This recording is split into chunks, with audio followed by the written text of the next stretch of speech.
Actually, how can I cultivate a stronger connection with myself? This is the question. We do a lot of practices for that, but it is not the practice that makes the person perfect in this area. Practice leads you to somewhere, but always when you practice, you are a practitioner. And a practitioner is a practitioner. What we are, the higher self, is beyond all practices. It is what we human beings are trying is to try to hold or understand the unexplainable, the unlimited, with our limited perception. Is what we try. If I talk in the very deep way, I must say that there is nothing we can do about it. When I say it is, it seemingly, it's like a desperation, because nothing if you can do about it, then what to do? Nothing to do. It happens, that's the most beautiful thing. You adjust your life in such a way that it is not a practice, the life practice, not some specific practice like some asanas or pranayama or something like that. Instead, you adjust your life in such a way and live your life with awareness. That could be a tool, but I can't also say that the tool leads you there.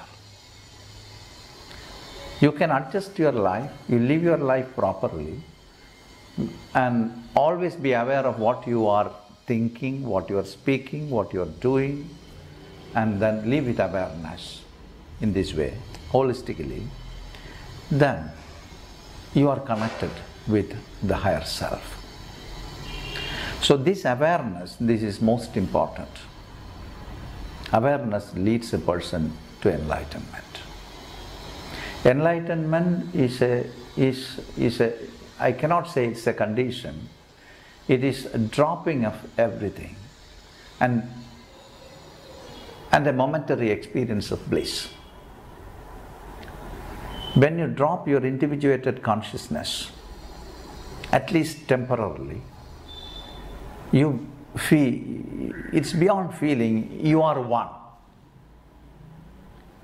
When you are there, because you are beyond time, space and causation, in a very absolute awareness, that moment will remain as an unending moment, an everlasting moment.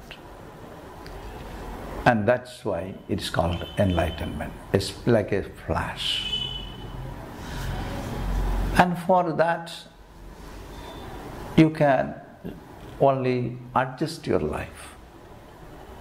Live your life properly. That is the most essential thing. When I was traveling in Himalayas, I met a master who was 86 years old at the time. His physical eyes were closed down, but the eyes are open, but he can't see. When I met him, he asked me, "What are you doing?" So I was a practitioner, a very strong practitioner of yoga, pranayama, bandha kriyas. A lot of strong practices I used to do, and I had some pride of my practice also. So I said to him, I described very fastly all the things which I was doing. So he listened everything and he said to me, Jnanam means not the path of wisdom, karmam, the path of action, yogam, the path of union, are all paths. The goal is one. When you are at the goal, there is no path. All path finishes. The goal is one. From the standpoint of that path, of that position, actually, no practice. No practice. Correct your life. This was the teaching. He was a blind man, but he stared at me, really focused at me. I could see his eyes, open eyes, but he was not seeing me, my physical appearance, because he was blind. But he stared at me and he said, correct your life. That's it. So, if he asks what we can do to realize the higher self, I could also say that correct your life. Correct your life means live without conflicts. From that point, it spreads. A big area opens up in front of the person who lives his life. How to correct the life? What is incorrect in this life? Is there something incorrect in my life? What am I for?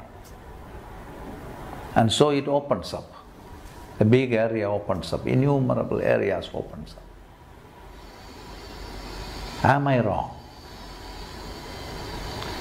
If I am wrong, I can correct. Am I really wrong? What wrong I have done? How I identify I am wrong, if I am wrong? The only possibility is to go deep into oneself and observe. What is your real instincts? That's very important as a way of correcting your life. When you meditate on yourself, focusing on yourself to see all the inspirations that are coming from within, you will realize that you have not much control over it.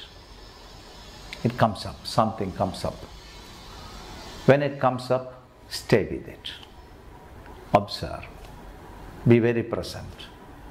When you stay, if the inspiration is constantly coming, again and again and again, it's a clear-cut indication that it is something which you have to do, because it's inspiring you. The deeper will is pushing you to do something.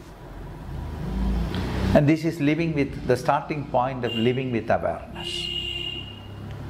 If something is constantly pushing from within, it is one of the purposes for which you are born on this world.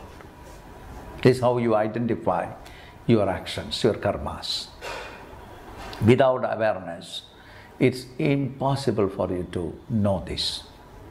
So we go on doing something and never finishing, never get satisfied.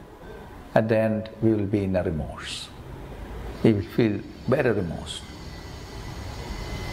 And so it is important. I still do remember the face of this master. He looked at me and asked, correct your life. He has not said what to correct. Then I have been asking myself, am I wrong? In my exploration, I have seen the only way for me was to be totally aware of what is coming from within and focus. And in that work, I have realized that all my deep inspirations that comes from within, even after strong, deep focusing, is not vanishing from my mind. It is something which I have to do, for which I am incarnated. By fulfilling the purposes for which I was incarnated, I must do this. If I don't do, I will remain unfulfilled. No other way. This is my realization. And so, be focused, be alert, be watchful, intensely focus on yourself to see What is inspiring you? If the inspiration is there, not reducing its intensity even after intense observation, it is something which I must do. When I do, I have to intensely do it by fully focusing without expecting anything out of it. Why? Because I am doing for the sake of doing, not for the sake of getting something out of it, not even a recognition, not even an acceptance, nothing. I am doing it because it's inspired from within. This will be a fulfilling action if a person can do this. When you do this, you finish slowly, whatever you have to do. And towards the end of your life, you will certainly feel that I have finished my work. And once you finished your work, you are free. You're totally free.